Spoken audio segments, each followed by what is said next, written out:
তপ্ত ভ্যাপসা গরমের মাঝে হঠাৎ করেই প্রকৃতির মেঘলা গুমুট এক রূপ। মুহূর্তের মধ্যেই দৃশ্যপটে হাজির মৃদুমন্দ বাতাস, সঙ্গে ঝিরিঝিরি বৃষ্টি। যদিও বৃষ্টির ফোঁটা চোখে দেখা দেয়, টানা কয়েকদিনের উত্তপ্ত পরিস্থিতি মুহূর্তেই বদলে গেল প্রকৃতির এই পরিবর্তনে। গত কয়েকদিনের মতো শনিবারও ভ্যাপসা গরমকে সঙ্গী করেই শুরু হয় রাজধানীবাসীর জীবন। তবে সকাল ৮টার কিছু পরে কয়েক মুহূর্তের জন্য এক পশলা বৃষ্টির দেখা পায় ইট পাথরের নগরী। সামান্য বৃষ্টি কংক্রিটের নগরীকে সেই অর্থে ভেজাতে না পারলেও ভিজিয়ে দেয় নাগরিক মনকে।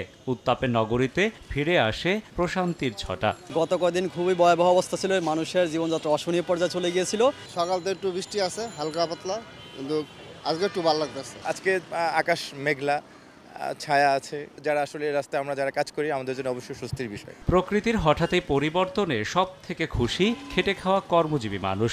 প্রত্যাশা গুড়ি গুড়ি নয়, বৃষ্টি ঝরুক অঝরে। এত প্রচুর পরিমাণ গরম, পানি খাইতে খাইতে খাইতে খাইতে জীবনটা শেষ করে দিলাম। আজকে ঠান্ডা, আজকে পানি কমই খাই, আগের মধ্যে খাইনি। অল্প একটু বৃষ্টি হয়েছে, অল্প একটু বৃষ্টি, আশা করি আরো বৃষ্টি হবে। বৃষ্টি হলে আর ভালো লাগতেছে। এমন বৃষ্টিপাতের প্রবণতা আরও ৩-৪ দিন অব্যাহত থাকবে জানিয়ে আবহাওয়া অফিস বলছে, এর মাধ্যমে অনেকটাই প্রশমিত হবে গরমের উত্তাপ। আগামী ২০ মের পর বঙ্গোপসাগরে একটি লঘুচাপ সৃষ্টির আশঙ্কা করলেও এখনও পুরোপুরি নিশ্চিত নয় দপ্তরটি। দিনের তাপমাত্রা ১ থেকে ২ ডিগ্রি সেলসিয়াস কমতে পারে এবং রাতের তাপমাত্রা প্রায় অপরিবর্তিত থাকতে পারে।